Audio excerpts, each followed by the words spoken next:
আমরা এখান দিয়ে একটা ব্রিজ বানাবো। এখানে অনেক জংলা ছিল, এই জংলাগুলো আমরা ক্লিন করতেছি আজকে। আমরা আশা করি কালকের দিকে আমরা ব্রিজে হাত দেবো। আমরা এখান দিয়ে একটা ব্রিজ বানালে আমাদের এটিভি এবং লন মোয়ার আমরা এদিকে আনতে পারবো।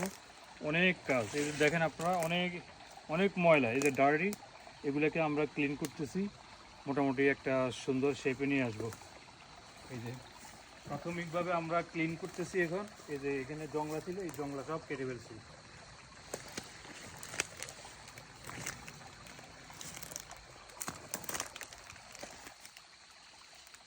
গাছটা কেটে আমরা এখান দিয়ে আড়াআড়ি করে দিয়ে দেবো, এরকম 2-3টা গাছ দেবো।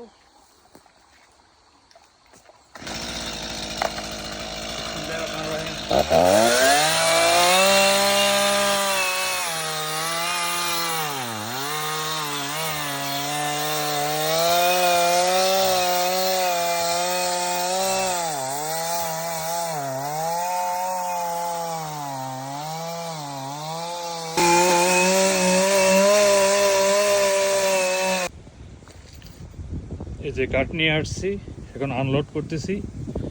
যে এখানে কাঠগুলো এইভাবে দিয়ে দেবো।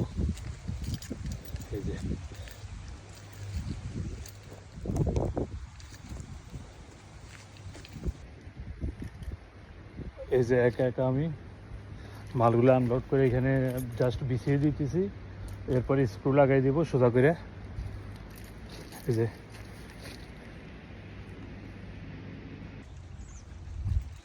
কাঠগুলো আনলোড করার পরে বিছিয়ে নিলাম, একটু পরে আমি অ্যালাইনমেন্ট করব আর স্ক্রু লাগাই দেব। প্রায় কত 50টা 8 ইঞ্চ ওয়াইডের আমার কাঠ লাগলো, 50 পিস। এখানে এগুলো নিয়ে আসছি রেলিং দেওয়ার জন্য।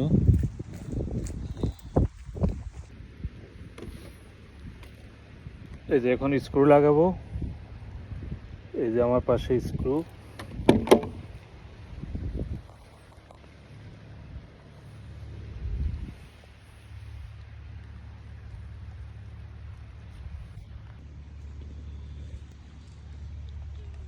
এই যে স্ক্রু লাগানোর জন্য আসছি, এখন সোজা করার জন্য এখান দিয়ে এই পাশ দিয়ে সুতা বেঁধে নিয়েছি, এরপরে সুতার সাহায্যে সোজা করে লাগাবো। এই যে একটা গ্যাপ রাখবো এতটুকু, 1.5 ইঞ্চি। এই যে আমার এই যেগুলা গ্যাপ মেনটেন করার জন্য আমি যেটা ব্যবহার করব।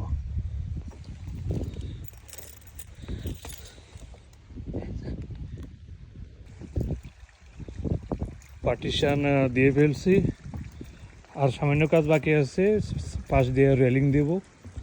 এই যে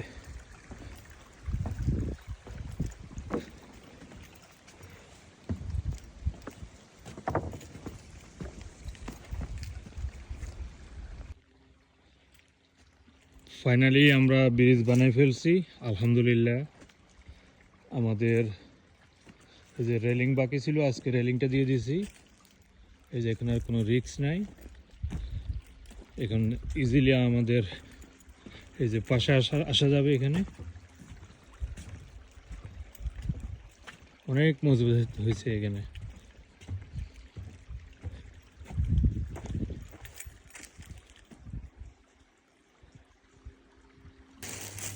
এই যে এরকম বালু আছে, এগুলারে ক্লিন করে দিচ্ছি বালুগুলা।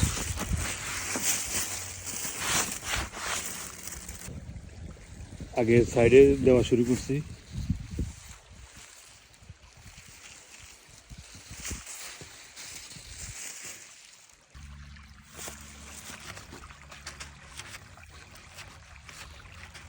ডলতেছি শুধু।